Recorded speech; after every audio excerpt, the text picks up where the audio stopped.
You're listening to a podcast by the Center for Action and Contemplation. To learn more, visit cac.org.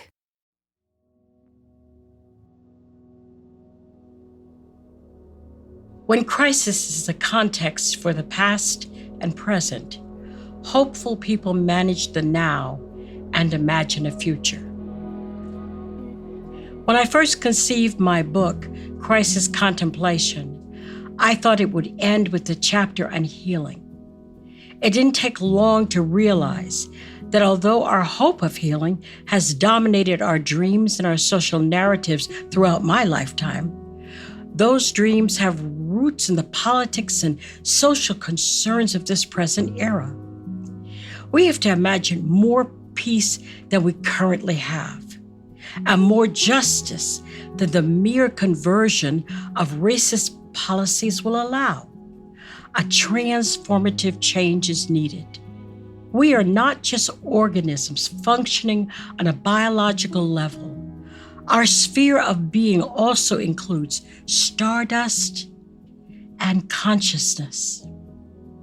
We all have a spark of divinity within, a flicker of the holy fire that can be diminished, but never extinguished.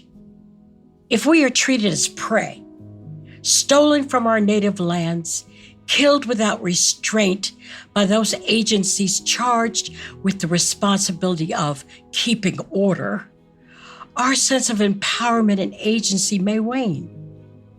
During a crisis, survival becomes the focus. Understand now, prey run from predators. And so without realizing it, as we spiritually and actively seek to escape the clutches of white supremacy, we begin to think of ourselves as hapless victims of a prowling beast that cannot be stopped. When parents of BIPOC children give the talk today, we're teaching our children to survive predation. But we have to imagine more. We have to imagine a new future before we can build it and inhabit it. But how do we imagine what we've never known? Can we engage the imaginative constructs of Afrofuturism as a vehicle for creating a future? Cosmic rebirthing requires a reclamation of everyday mysticism. If we're to remember our cosmic origins, if we're to recognize the star stuff in our bodies, if we're to understand our biogenic connections one to another, then we need more mystery, not less. During crisis, we survive in community through the contemplative enhancement of discernment by tapping into spiritual wisdom sources, by reordering our taken for granted values, and by reliance upon the spirit within. From the Center for Action and Contemplation, I'm Donny Bryant. I'm Barbara Holmes. And this is The Cosmic We. Wow, Dr. B. Chapter 6 already. Futurism and cosmic rebirth. Oh, yes. I think this is a heavy chapter. This is a big chapter. This is a very intriguing chapter. And how do you want to begin this conversation? Well, I think we need to ground it by talking about what Afrofuturism is. And, it gets pretty complicated, and I'm not going to make it any more complicated than it needs to be. So let's start out with the simple definition. Afrofuturism is the claim that there are Black people in the future. Now, that sounds like an unnecessary statement that there are Black people in the future. But because of the oppression and the violence against people of color, this is not an easy claim to make. It's sort of like you shouldn't have to say Black Lives Matter, but you do have to say that. And Afrofuturism is the claim that we make it, we get there. It was a term that was coined by Mark Derry in 1993. He wrote an essay, Back to the Future. And he talked about the fact that the very essence of African strategies for survival is the creative impulse, the mythology, and the leap forward into the future. So we have a long history of that because even the first generation of enslaved Africans brought with them stories of flying Africans, very futuristic thought. So it didn't really start with Wakanda. It began way before then. So I think it was Tony K. Bambara who talked about the necessity of magic and of creativity for Afrofuturism. And she says something like this. She says, people could fly. Say that long ago in Africa, some of the people knew the magic. They would walk up on the air like climbing up on a gate. And they flew like blackbirds over the fields. Now, Toni Morrison, when you hear something like that, you go, yeah, right. People were flying. But Toni Morrison says the one thing you say about a myth is there's got to be some truth in there somewhere. So basically what you're looking is Black speculative tradition, which is the spiritual mother of folks like Octavia Butler, Amiri Baraka, and Sun Ra. These are all Afrofuturists. Recent artists who are Afrofuturists are Janelle Monáe, Missy Elliott, and of course the movie Black Panther. So Afrofuturism expresses itself in many, many genres: science, technology, social media, the arts, film, song, music. I mean, you got Sun Ra right up in that mix. He was one of the first. So, in other words, is Afrofuturism the multidisciplinary approach or vehicle of seeing ourselves differently? Yes, it's that and a little more. Okay, that and a little more. It's shape-shifting. It's the ability to, it's almost as if, hey, you can't catch us because we can become invisible. You can't kill us all because some of us are going to make that leap into the future. We're going to transcend because there's magic in our midst.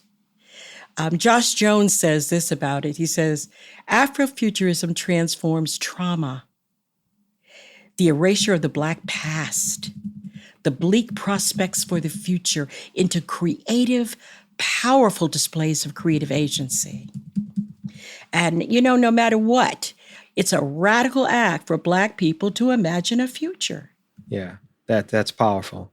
The transformation of trauma and the understanding that it is a radical act to see yourself differently.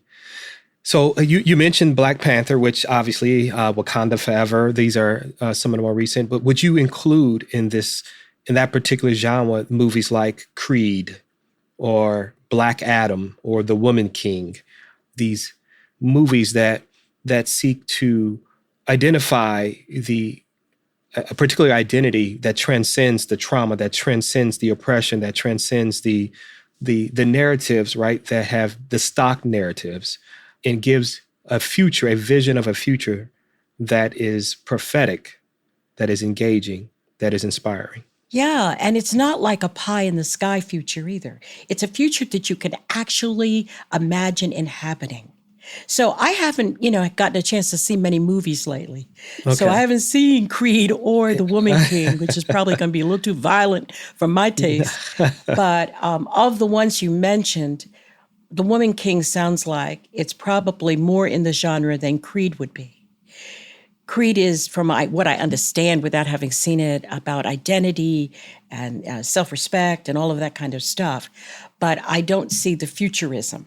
You may have seen it and you may know more about it than I do. Yeah. What's interesting about Creed is that it's on the heels of the Rocky Balboa, the movies, the Rocky 1, Rocky 2, which is, obviously starring Sylvester Stallone. Apollo Creed was one of Rocky's arch nemesis and became a friend in the movie. And of course, Apollo had a son. And his son in the future Creed movies, which is kind of that movie is based upon the son's identity and the son's evolving into a boxer. And but what's interesting is that from a pop culture standpoint, Rocky was it for many years as a kid growing up. I mean, I remember modeling, running up when Rocky Balboa ran up on the top in Philadelphia and he's standing there with his, I literally remember doing push-ups and sit-ups in my living room trying to get strong like Rock. And so there was an inspirational, but today, BIPOC individuals, Black and brown individuals watching not Rocky Balboa, the Italian stallion, but they're watching Creed, right? In Creed, they're seeing themselves in this young man. They're seeing themselves in the narratives, in the inspirational stories that are being told in these movies. And so that's why I asked, would Creed in movies like that be fit in this in a more modern Afrofuturism, perspective here? And so that's why I put that in there. But it's very interesting, Dr. B. I think this is language, a framework that many of us are very new to. This understanding, as you indicated, this is not something that's new. I mean, this is something that has been engaging for generations. I mean, the understanding here, just the language Afrofuturism may be new to people. And could you help us, understand a little bit more of this? You've already tapped into it, but why this is important, why seeing ourselves differently is critical. Because you can't really survive without hope, Dr. Donny. What Afrofuturism does is it says there's hope. There's a way out of this because of the cyclical nature of oppression. You can absolutely lose hope because your generation fought, segregation, and yet here it comes again, and people are being killed by police officers, unarmed, innocent folk. It seems to shapeshift and come back in every generation, which I think we talked about in one of the chapters.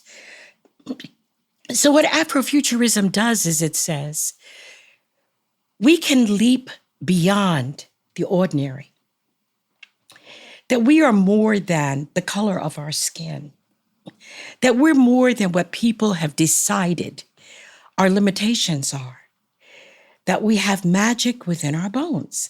And I think the person who gives you a visual depiction of what Afrofuturism, the very best, is Michael Owuno. And we did an interview with him early on. We sure did, yeah. His work is spectacular. Now that's Afrofuturism at its best, at its very best, because he is doing photography that shows the sacred self of people of color.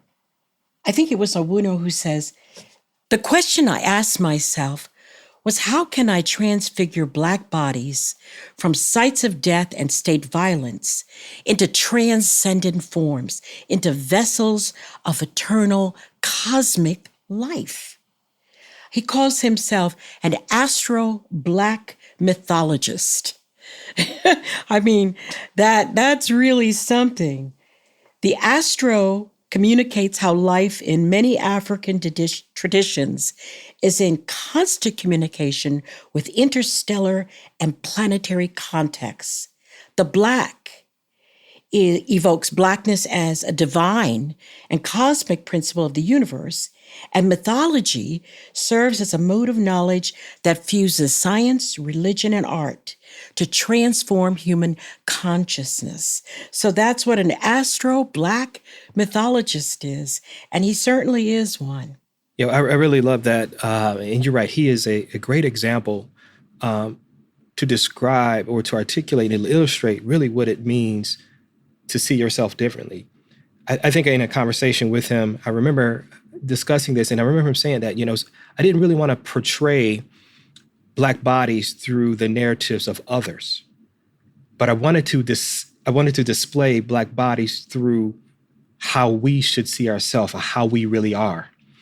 And so there is this revelation there. There is this hope that's given there, right? That it's not through a narrative of someone else's eyes that he's telling the story. What you say about me, it is what I say about myself, or what I see in myself, the authentic self, and the divine image, that the transcendence that he's trying to present, the divinity within humanity that he's trying, that oneness there, the the universal connection that he's trying to display, it's beautiful. And he does it in such a beautiful way that you cannot help but to be inspired. You cannot help but to continue to have hope for a brighter and better and more inspired future. And so you're right that he is a great example. And there are many others within the genre of art, within the genre of literature, that articulate in such a beautiful way also. It's really important because Blackness has been associated with the demonic, with bad events. When we say something is dark, we usually associate that with evil. It's really a point of power to transform the Blackness that whiteness created and allow the Blackness that divinity created. Because there is a Blackness of darkness of the womb. There is the Blackness, the earth was dark and void, doesn't mean that there was any evil present. It means there was an alternation of light and dark at the creation of the universe. And so the expansiveness of Blackness is what Afrofuturism allows for, so that our children can begin to see themselves not stamped into a mold of expectations or the lack thereof, but can see themselves as cosmic, knowing, of course, that the entire universe is made out of dark matter and dark energy. Now, that's a powerful Blackness. In the book, Dr. B, you describe a section and you describe this concept in regards to the blessing of liminality, the blessing of liminality. And we describe liminal space, this in-between space, in reference to transitioning and transfiguring trauma. I would like you to speak a little bit more about this. Could you help us to understand how there is a blessing in this in-between space, this liminal space? For those who may, I was having a conversation with a friend of mine. I was trying to describe this idea of liminal space. I was trying to paint a picture, Dr. B, and we have children, and a lot of our kids and many of our listeners may understand what I'm talking about. There's these trampoline venues where you have birthday parties and the kids go and they just jump all day long. I mean, just bouncing all over the place. And as a 48-year-old man, I've learned very quickly that there's this concept of bouncing on a trampoline, and that there's a liminal space. There's an in-between space that I found myself in when I'm jumping up in the air. And it's just like and for a moment, there's uncertainty. There's ambiguity. There is the potential that things can go one way and possibly another way, right? There's instability. There's doubt. There's questioning. I use that example of being in that space where the younger kids, there was no doubt. They had fun. They knew that they were going to land appropriately and nothing was going to hurt when they bounced off the trampoline. But for me, there was a lot of doubt, a lot of uncertainty. Could you, as the author here, help us to understand how there is a blessing in liminality? Oh, absolutely. It's Victor Turner's idea. Liminality is a betwixt and between space, neither here nor there. Victor Turner likens it to death or to being in the womb, to invisibility, to darkness, to the wilderness, to eclipse. When you are in a liminal space, you have the advantage of being able to see what you could not see in other circumstances. In other words, it's like being a fly on the wall. You're neither here nor there, but you're aware of what is going on. So it's sort of like a ritual passage is what it is. So it's the ritual passage from one state of being to another state of being. And this is the in-between state, sort of like you were talking about when you're jumping and there's that moment before you land, there's that space in between. Or it's like the space between your heartbeats. Your heartbeats, there's a pause where the mystery lies before it beats again. You don't know whether it's going to beat again or not. You hope so. There's a pause between drum beats. And that's where the power lies. It's in the spaces, the interstices in between. What I'm talking about is the fact that we are in the midst of ritual passage from one state of being to another. We thought during the civil rights movement that we had a goal ahead of us. We would march until we got to that goal. And then we would take the brass ring, declare victory, and go on about our lives. And it didn't happen that way. Because progress doesn't happen all in one fell swoop. No matter how much you march, you're still going to have other issues of oppression that arise in other generations. So what we really did was end one phase of a movement toward healing and wholeness in preparation for the next stage of preparation for healing and wholeness. So we are moving from one ritual passage to the next ritual passage. And when we recognize that, we don't get as discouraged when things don't happen the way we want them to happen immediately. I would have liked for the death of Martin Luther King to have been the event that caused the nation to come to its senses so that once and for all, the founding documents that required that all folks are equal would be implemented throughout the society. It did for a little while. Laws were passed. Some were enforced. Some were not. And where are we now, Donny? We're in the process. More laws, some enforcement, some not. And we're still in the struggle. Life is a ritual passage from one phase to another. And for people of color, BIPOC folks, we have to realize that it isn't going to happen the way we want it, when we want it. What is that saying that you preachers talk about all the time? God may not come when you want him, but comes right on time. He's always on time. Or she. Or she.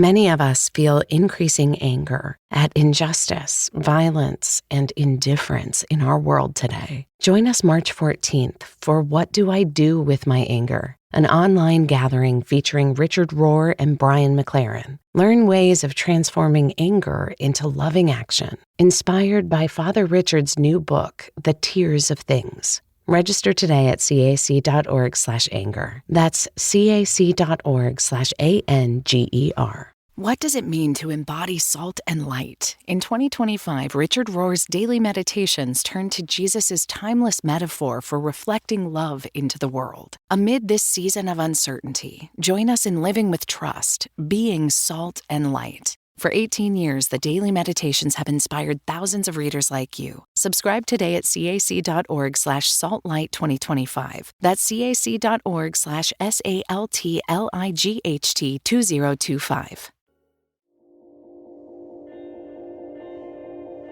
You describe a little bit more about this concept of the sacred journey.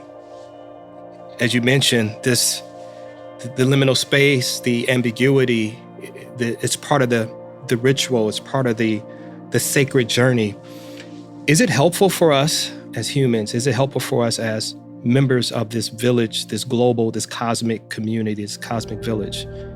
Is it helpful for us to see life as a sacred journey and not just this temporary, momentary opportunity for consumption and capitalistic opportunities? And then when we use the term sacred journey, could you give some context to that? Could you give us a definition and understanding of how you would interpret what the journey of life is and what the sacred journey would mean? It's absolutely a sacred journey, but we don't know that when we're younger. And we don't want to think about it in terms of a sacred journey because we don't know for certain where we came from. and we don't know for certain where we're going. We know by faith, depending on your faith tradition. You have traditions about who you are, how you got here, and where you will end up. But in the everyday maelstrom of life, people don't want to think about any of that. They just want to get through their day. They want to accomplish things. They want to own things. And there's nothing wrong with that. But when you get to the halfway point in your life, you begin to realize that all of the things that you have accumulated don't mean a whole lot. And of course, you can't take them with you. You begin to take into account what really matters in life. And of course, it's easy to say, and that's family, relationships, love, commitment, service to others. All that matters. And when you start focusing on those things, it no longer becomes just something to say or something to do or a churchy phrase. It really warms your heart to work with others. It changes who you are to lead with love. So the journey is absolutely sacred because we are not just flesh and blood. We are also spirit beings. And what other kind of journey could a spirit being take except for a spiritual journey? And Father Richard Rohr, really, he does a good job at painting a picture that everything is sacred, that everything is spiritual, in a sense that what we tend to define as secular and define as sacred, that in actuality, there is no division, that there is a oneness there, that there's a lens that we could actually look through that sees everything as part of this cosmic community, that there is a connection, that there is a oneness, if you will, there, that all rolls up to a reality that is beautiful, and that the source of that is a divine source that reflects love. As you say, lead with love, live with love, right? But to see it from that lens, that perspective, it does come from some insight in order for that perspective to be held. And that insight comes from an understanding of self and who you really are and who we really are. Yeah, Lily Maparan, who is a womanist scholar, she talks about the innate divinity and inner light as a spiritual practice available to anyone who chooses to recognize the inherently luminous nature of humans and of all creation. She also describes the emergence of an egalitarian society as a luminous revolution, a movement away from materialism toward what she calls luxocracy, a nonviolent social order grounded in spirituality and the rule by light. So, there you have it. You can embrace the healing elements of darkness, shadow, and eclipse while leading by light. Yeah, wow. Brené Brown, she calls it your flame. Yeah, I love that term, your flame, that you have a flame, that I have a flame, that everyone has a unique flame that is specific to them, and at the same time, powerful enough to be compassionate and generous. There's enough capacity in that flame that gives you what you need, but there's enough capacity, right, to give me what I need. Yeah, and everybody has that flame. I mean, do you remember when we were interviewing Dr. Peter Gattke, who runs a homeless shelter in Memphis? He sees that flame in people who are unhoused, who have no jobs, who are living on the streets. Can you imagine what life would be like if, instead of focusing on what people did for a living and beginning the question with what do you do, we focused on the flame, the light within each human being. Yeah. In our tradition, we call it the divine image or the Christ image, right? But that is a universal image. It's not just for people who confess, Christ, but it's something that is within all of us, regardless of your confession. And the ability to see that, regardless of your behavior or your articulation of your thoughts, is really powerful. And that is compassion. That comes from a deep source, an indestructible source. It comes from a well that is eternal. It comes from that flame. Yes, it does. I mean, I'm on the other side of 50 now, and all of my priorities have shifted. Every single one of them. The ambition, all of the things that I was striving for, don't make a lot of sense at this point. The fulfillment comes in doing what you're led to do. I mean, that leading light. The Holy Spirit is supposed to, in the Christian tradition, lead you into all truth. I see it as a light, a guiding light, where you're walking by the path, and there's a lamp under your feet that helps you to know what to do and how to do it. And to be still. This is where contemplation comes in.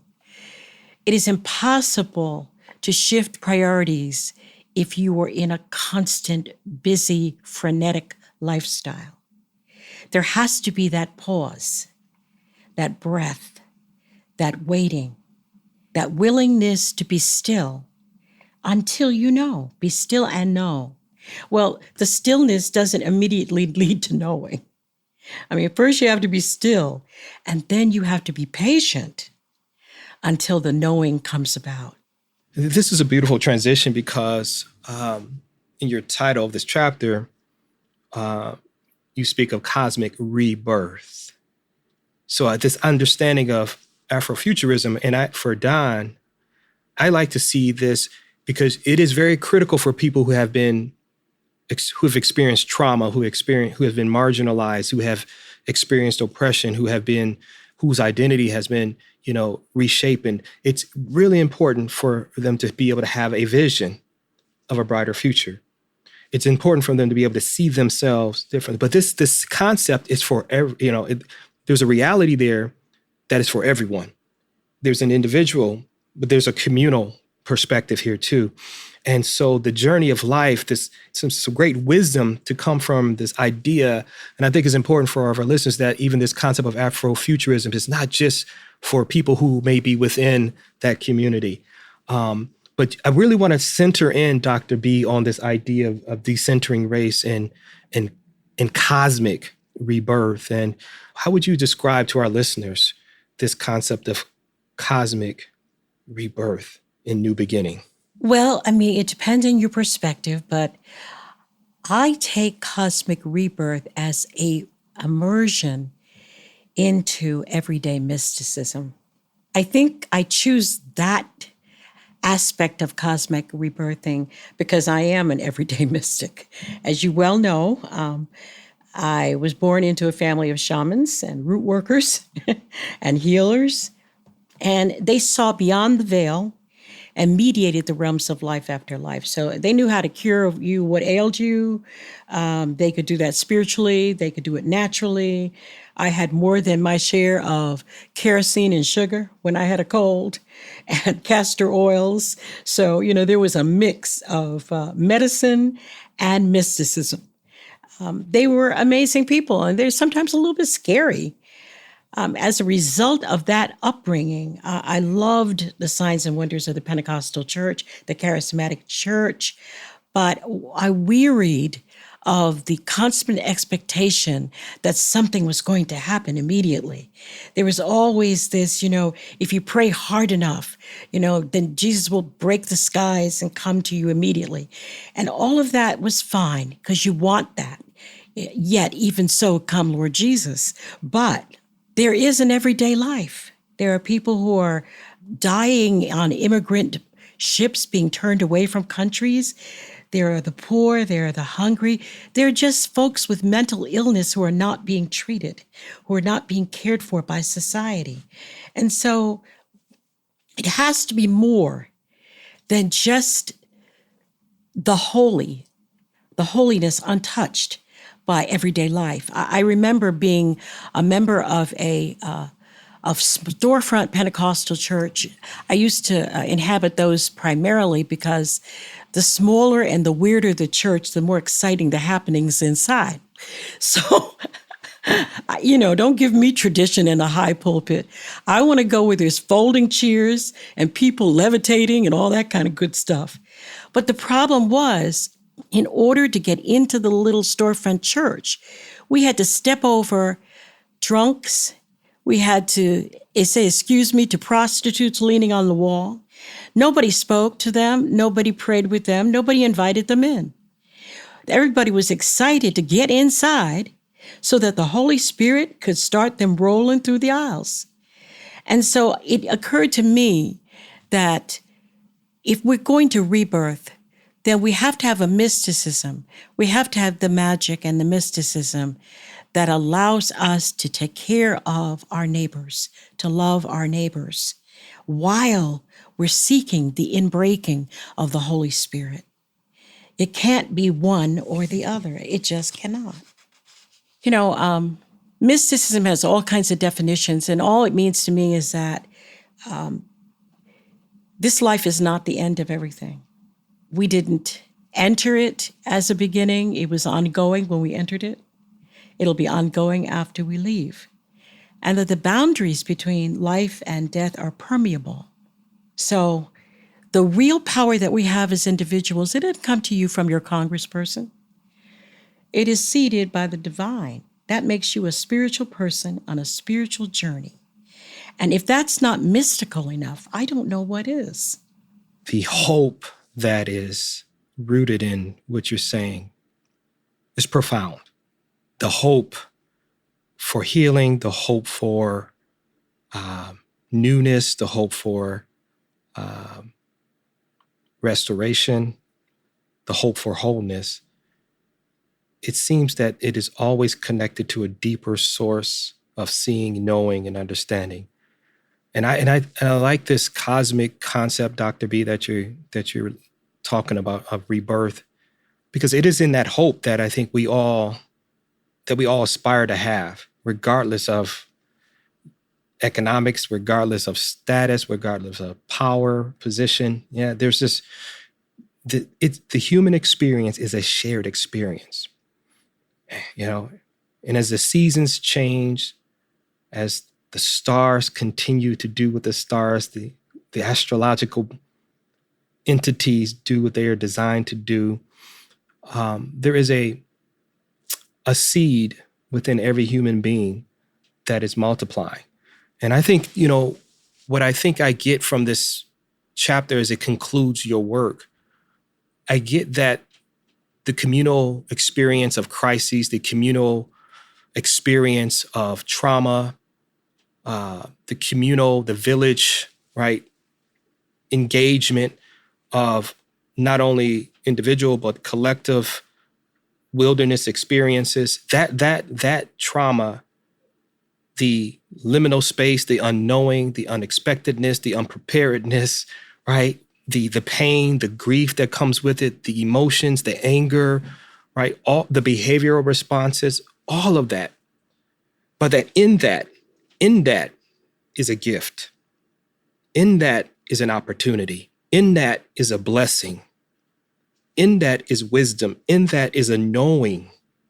In that is a presence, a source that is indestructible. Although everything around you may be destructible, everything around you may be have an expiration date, but there is something that is within that does not.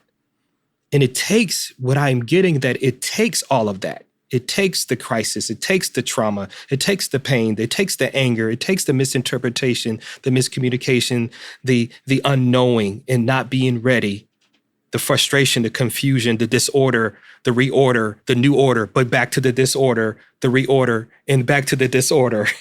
It takes all of that to get to a place where you are centered and that all of your definitions, all of your knowing, all of your wisdom, as Solomon said, is as vapors. It's nothing. It's like looking at smoke disappear in the sky. I thought it was there. What I thought I knew, I do not know. And it brings me to a place of truly, authentically knowing. And that's the blessing. That's the gift. And that's where the rebirth comes from. And it's a journey we can take together. You see, I mean, because in the West, there's so much emphasis on race. I've often had people who identify as white ask me, what can they do? Because they're as traumatized by whiteness as anybody else is, by white privilege, by white supremacy. And so by decentering race and welcoming cosmic rebirth, we realign ourselves with our neighbors. We recreate the community that has been fractured on the anvil of politics. You know, there's this author, Gary Howard, and this is a quote that's a little longer than I would normally offer, but it is so succinct and so good. And it says what we haven't been able to identify for those who identify as white, but are traumatized by the way that whiteness is used in the West to harm others. And it says, racism for whites has been like a crazy uncle who's been locked away for generations in the hidden attic of our collective social reality. This old relative has been a part of the family for a long time. Everybody knows he's living with us because we bring him food and water occasionally. But nobody wants to take him out in public. He's an embarrassment and a pain to deal with. Yet our little family secret is that he's rich. And the rest of us are living, either consciously or unconsciously, off the wealth and power he accumulated during his heyday. So even though many of us may disapprove of the tactics he used to gain his fortune, few of us want to be written out of his will. The legacy of racism, which has been fueled and legitimized by our assumption of whiteness, has haunted the house of collective white identity for centuries. And so what I offer to folks who identify as white and don't want to be traumatized by the oppression of whiteness is stop identifying with your rich uncle. Stop pretending that he's not in the attic. Wow. That's great, Dr. B. That's good. So where do we go from here? Where we are today in our society, in our culture, where do we go from here? We need several things that are not readily available right now. We need an understanding of our ritual history and spiritual practices. We need a way to situate ourselves as fully human and divine beings. We need to know how to heal our wounds. We need to, for some of us, to stop or pause energy-sapping activist practices so that we can breathe and be. And every once in a while, I don't know about you, but I need to crawl into the cosmic outline of human possibility and make a home there until the morning comes. And if after several decades we still find ourselves in places of death and destruction, despite all the singing and the marching, if we still find our mother Rizpah fighting on a hill to protect what's left of our bones, then with all the might we can muster, we'll have to make the transcendent leap into the future. We will leap, trusting the glory of ancestral guidance, the blessed hope of the dawning of a new world order, and the promises of God. I want to close, Donny, with this brief litany. We are unique and ordinary mystics in the making, flowing from one state of existence to another, inhabiting the ordinary, touching the eternal. We are embedded in a continuum of life related to the divine, the earth, and our neighbors. We didn't just burst out of nowhere. and we will not disappear when we die. We come from particularity and community, mystics and cosmic realities. Believe it or not, we have a future. Thanks be. Thanks be. Dr. B, we want to say thank you for your contribution with this wonderful work, this contribution to the global community. Thank you for your sacrifice. We really appreciate it. And thank you for this time together. These 6 episodes have been truly a pleasure, truly a blessing, and I hope our listeners truly enjoyed it also. It's been fun, Dr. Donny. I've enjoyed it so much. On to the next one. On to the next one. Well, this has been a great conversation for us to really end this season on this chapter on Afrofuturism and cosmic rebirth. To me, if I had to summarize Dr. B, it's really about seeing oneself differently. Where race is no longer a limiting factor, and we participate in the reclamation, the recreation, and even the rebirth of a new beginning, of community and identity that is, as you have made it so clear in this episode, rooted in a citizenship that is ultimately cosmic. Absolutely. There is something about having survived generations of slavery, predation, and just the stress of living in a world where white supremacy sneaks into even the safest spaces. And so it takes a lot of effort. It takes community. You don't transform all by yourself. You can't sit in a room and transcend alone.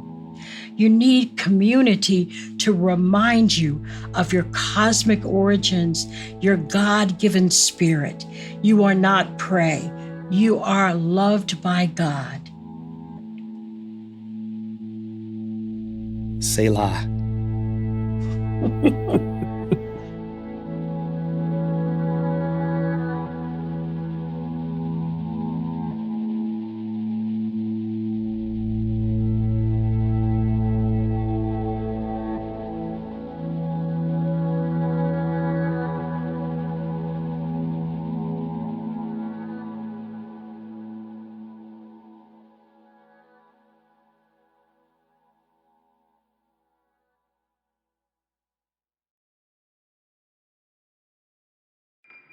Do you feel called to walk a more contemplative path? The Center for Action and Contemplation is an educational nonprofit supporting the journey of inner transformation. Our programs and resources will help grow your consciousness, deepen your prayer practice, and strengthen your compassionate engagement with the world. Learn more about our resources, such as publications, podcasts, email series, and events at www.cac.org.